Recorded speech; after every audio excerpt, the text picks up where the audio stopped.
Assalamualaikum warahmatullahi wabarakatuh. Siswa-siswi yang Bapak sayangi dan juga Bapak banggakan, bertemu kembali dalam Khazanah Kelas, di mana Khazanah Kelas ini sengaja dibuat untuk media pembelajaran kita selama proses pembelajaran daring.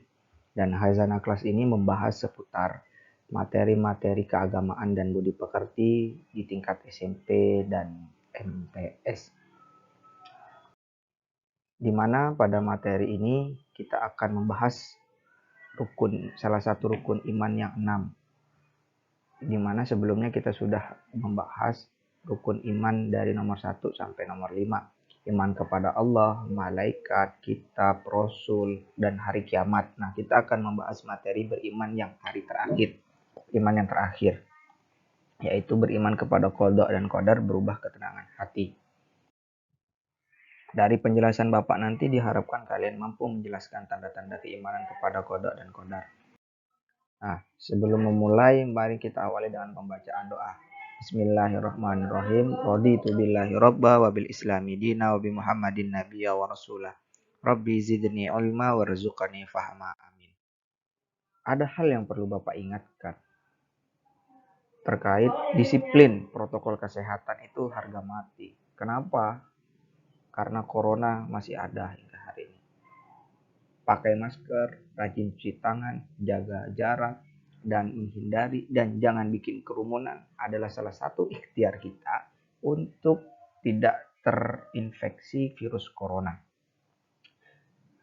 Itu perhatian dan mohon dilaksanakan. Nah, langsung saja kita masuk ke dalam materinya. Pengertian kodok dan kodar. Apa sih kodok dan kodar itu? Secara bahasa, kodok artinya hukum, keputusan, ketetapan, kehendak. Sementara kodar artinya kepastian, ukuran, kekuasaan, perwujudan, dan kehendak. Pengertian kodok dan kodar secara istilah, kodok adalah ketetapan Allah terhadap segala sesuatu sejak zaman azali. Zaman azali ialah zaman ketika segala sesuatu belum tercipta. Kodar ialah perwujudan kehendak Allah terhadap semua makhluknya dalam ukuran dan bentuk tertentu sesuai dengan iradahnya. Kodok itu adalah ibaratnya desain, sementara qadar itu adalah hasil dari desainnya. Kalau orang mau bangun rumah, maka dia harus punya desainnya. Rumahnya yang jadi adalah qadarnya, hasil dari desainnya itu. Nah, dulu sebelum ada makhluk, Allah sudah membuat zaman yang namanya zaman azali. Semua makhluk itu oleh Allah sudah ditentukan kapan hidupnya, jenis kelaminnya, kapan dilahirkan, apa rezekinya, apa sengsara, dan lain sebagainya. Itu di zaman azali sudah ditentukan. Nah, perhatikanlah dalam hadis di sini. Di hadis Nabi yang diriwayatkan Anas bin Malik radhiyallahu an. Pada saat ibu mengandung, malaikat menanyakan, "Ya Allah, ini masih berupa air mani, kemudian berupa darah, kemudian berupa segumpal daging." Bahwa Allah membuat keputusan menciptakan menjadi manusia, malaikat berkata, "Wahai Tuhan, akan diciptakan lelaki atau perempuan? Sengsara atau bahagia, bagaimana rezekinya, serta bagaimana pula ajalnya?" Segala-galanya dicatat ketika masih di dalam kandungan ibunya. Nah, dalam hadis itu sudah dapat kita pahami bahwa jenis kelamin, sengsara atau bahagia, rezeki, ajal telah ditentukan Allah Subhanahu wa taala sejak manusia berada dalam kandungan ibunya. Ketika seorang manusia terlahir ke dunia ini mengalami peristiwa-peristiwa tertentu, berarti ia telah ditakdirkan oleh Allah Subhanahu wa taala seperti peristiwa yang ia alami tersebut. Pada saat kandungan itu kita sudah ditentukan. Nafisa dalam kandungan itu sudah ditentukan, Fitri dalam kandungan sudah ditentukan, jenis kelaminnya perempuan, rezekinya ini, sengsaranya ini, bahagianya ini, ajalnya pun ini. Nah, beriman kepada qada dan qadar termasuk rukun iman yang keenam. Iman kepada qada dan qadar dalam keseharian lebih dikenal dengan sebutan iman kepada takdir. Kalian bahasanya takdir bahasanya. Iman kepada takdir berarti percaya bahwa apa segala sesuatu di dalam semesta ini seperti adanya sehat, sakit, hidup dan mati, rezeki dan jodoh seorang merupakan kehendak dan ketentuan Allah Subhanahu wa taala. Perhatikan firman Allah. Allahumma bismillahirrahmanirrahim. Allahumma ya'lamu ma tahmilu kullu unsa wa ma taghidul arham wa ma tasdad wa kullu syai'in indahu bimiqdar. Allah mengetahui apa yang dikandung oleh setiap perempuan dan kandungan rahim yang kurang sempurna dan bertambah, dan segala sesuatu pada sisinya ada ukurannya. Apa maksudnya dari ayat tersebut? Ayat tersebut menegaskan bahwa segala sesuatu di alam semesta ini telah ditentukan ukurannya oleh Allah Subhanahu wa taala. Segala sesuatu yang akan terjadi telah diketahui dan direncanakan oleh Allah Subhanahu wa taala. Tak satu pun makhluk yang mengetahui tentang Allah ini, baik itu dari golongan malaikat, jin, maupun manusia. Semua tak ada yang mengetahuinya.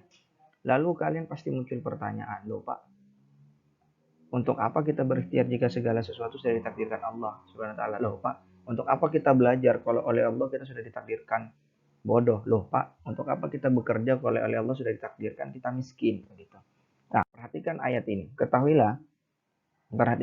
ketahuilah bahwa meskipun takdir manusia telah ditentukan Allah Subhanahu wa taala, namun tak satu pun yang bisa mengetahuinya sebelum hal itu terjadi.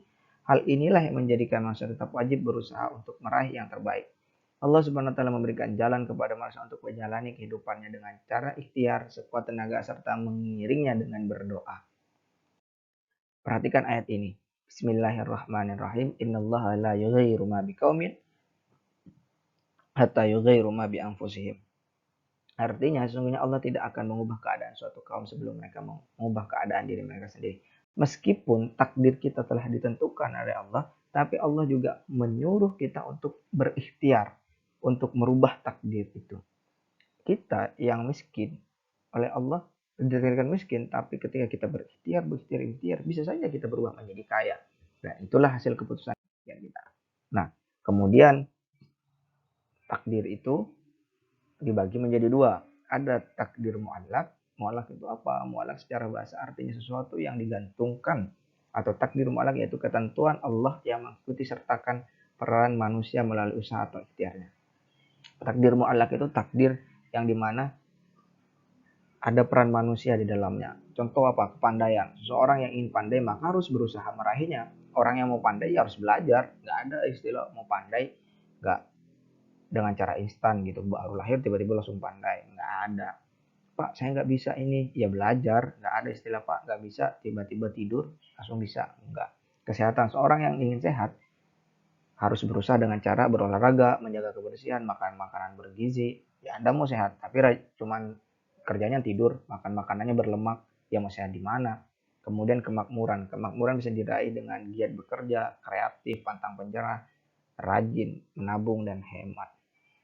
Anda mau makmur, tidak mau kerja, tidak mau nabung, terus boros lagi. Ya, tidak akan makmur. Yang ada adalah sengsara. Nah, seseorang yang beriman kepada qada dan qadar, seorang yang beriman kepada qada dan qadar adalah seorang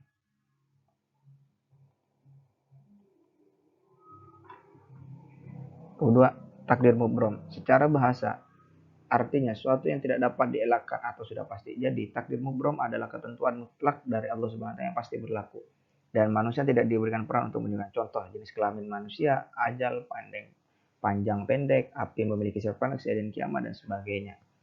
Ya enggak bisa ada mau jaga sehat kalau sudah ajalnya segitu ya segitu. Ya, jadi takdir itu begitu jadi takdir muallak dan takdir mubrom. Lihat, wakili ummatin ajal fa idza ja'ala ajaluhum la yastakhiruna sa'ah wa la yastaqdimun. Tiap-tiap umat manusia mempunyai batas waktu, maka apabila telah datang waktunya mereka tidak dapat mengundurkannya barang saat pun dan tidak dapat pula memajukannya. Jadi kalau sudah takdirnya meninggal pada hari ini, nggak bisa dimundurkan, nggak bisa dimajukan, nggak juga bisa dibatalkan. Karena itu sudah takdir mubrom, tidak ada peran manusia di dalamnya. Sudah kekuasaan Allah Subhanahu wa taala. Terus, Pak, apa sih kalian bertanya, apa sih Pak manfaatnya kita beriman kepada qada dan qadar? Nah, beriman kepada qada dan qadar, satu manfaatnya adalah menenangkan jiwa. Hal ini dikarenakan merasa senang dan menerima dengan ikhlas atas semua ketentuan Allah. Dua, sabar dan syukur. Apabila mendapatkan nikmat akan bersyukur dan sabar.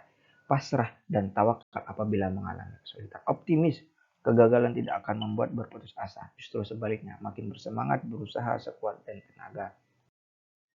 Kemudian menjauhkan diri dari sifat sombong. Setiap keberhasilan yang menganggap semua itu adalah karunia Allah dan tidak pernah mengatakan semua ini merupakan hasil usahanya sendiri. Tetap merasa rendah hati kepada siapapun. Inilah materi pada bab 8 ini. Silahkan kalian pelajari dan pahami bahwa kita harus beriman. Yang namanya beriman itu 6-6-nya harus lengkap. Tidak bisa kita memilih iman ini dan ini. Namanya rukun iman yang 6, maka kita harus iman kepada 6-6-nya. Kurang dan lebihnya mohon maaf. Wallahul muwaffiq ila aqwamit thoriq. Wassalamualaikum warahmatullahi wabarakatuh.